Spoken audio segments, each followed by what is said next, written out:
Yeah, so that's going to be coming up this weekend. The window opens on Sunday evening. Right now, this is a live picture. We can take a look. They're going through what's called the wet rehearsal. I want to say dry. It's not. It's wet because they're actually loading fuel into the rocket. They actually had a small delay today because of a leak, but that's kind of expected. That's the whole point of doing this. So they pushed it back a little bit. They're fueling it now. Some really cool things they do. It's just not about fueling the tanks. They actually kind of remove all the oxygen from the compartment so that there's no contaminants in there, and it keeps everything kind of in its original state. I thought this was fascinating. It's dangerous, but also important to do this. You can't have humans there, obviously, because there's no oxygen in there, but that's the whole point. They don't want anything to decay or get disrupted, so they actually fuel the whole capsule full. I believe it's nitrogen primarily that they put in there, and so that there's nothing that can actually get damaged while they're doing this. But it's also dangerous. That's why they have nobody near there, because you could actually, basically suffocate if you're near this. But this is a live view. They're doing it right now, the fuel test. James, I don't know. I haven't seen anything since that initial leak. It looks like everything so far seems to be going okay. Yeah, we've been keeping an eye on it here on Live Impact News throughout the day. They did pause a little bit on this Monday afternoon. They have resumed testing. They think it seems like they've got maybe that leak under control. But Brad, if you remember, we had something kind of similar with Artemis I that kind of caused all the timelines to slip. So we're waiting kind of on bated breath here to see how the rest of this wet dress rehearsal goes. And then tomorrow, Tuesday at noon, we're expected to hear from NASA officials on whether or not they're going to go for that Sunday launch potential. Yeah, so a little bit different from Artemis I, which, if you remember, they had these leak issues. They had to roll the whole thing back to the assembly building and do a bunch of tests.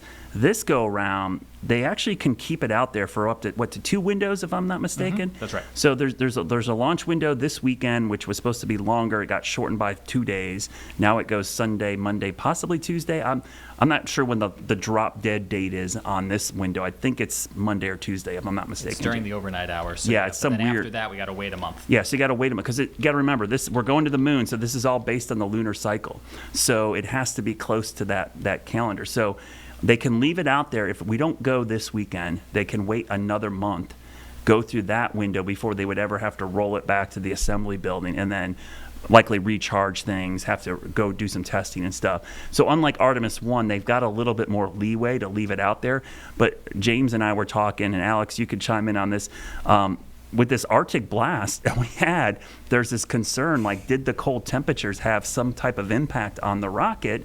And will that cause the delays to be further? Because we didn't talk much about this, but they had Arctic air all the way down to South Florida. They had freeze warnings. I was looking at blueberry crops today. They got damaged. They even had snow in Tampa. I could not believe that was the craziest thing I ever saw. I was going to say snow in Tampa. Yeah. You don't see that very often, but it kind of shows you how big this cold air mass was that came in behind our storm, and it really kind of impacted the whole southeast. Iguanas falling out of trees. If I see another iguana meme, I'm going to be really I'm going to throw up. They've been everywhere. But it does go to show you, and it'll be curious to see how the weather plays a big part in this, because as we know, we had tragedy because of cold weather before with launches. Icicles formed, and that actually was one of the things that caused issues. So that's something we're going to be watching. I don't know if you're a big space person, Alex, but are you excited for Artemis II? What is your thoughts on this as we get ready for the first launch window? I think going back to the moon is awesome. Yeah. It's been a long time since we've been there, and so the fact that we're getting ready to do another mission, and to learn something, learn more, maybe take in some more information about the lunar's effect, the moon's effect, the lunar effects on the Earth, like our tides. And if we're talking about tides, we're talking about what Highway 12 is dealing with in the coastal Carolinas.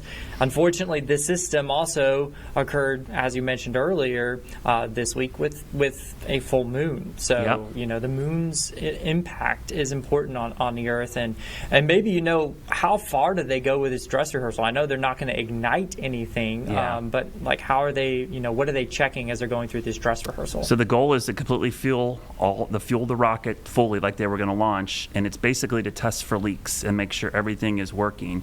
And then they can defuel it, because obviously you don't want to leave some of this stuff fueled up, because it's literally a bomb sitting on the launch pad. But yeah, I'm excited too, because it's 2026, Alex, and We have HD TV now, and we have all these ways to view it, unlike we did in the 60s and 70s. So I think from that standpoint, the visual part of this and social media, that everybody gets to see this happen, is going to be really cool. We're going to be talking more about this throughout the week because that window comes up this weekend. But stick around. We're done for live weather now, but we'll have more news coming up after the break.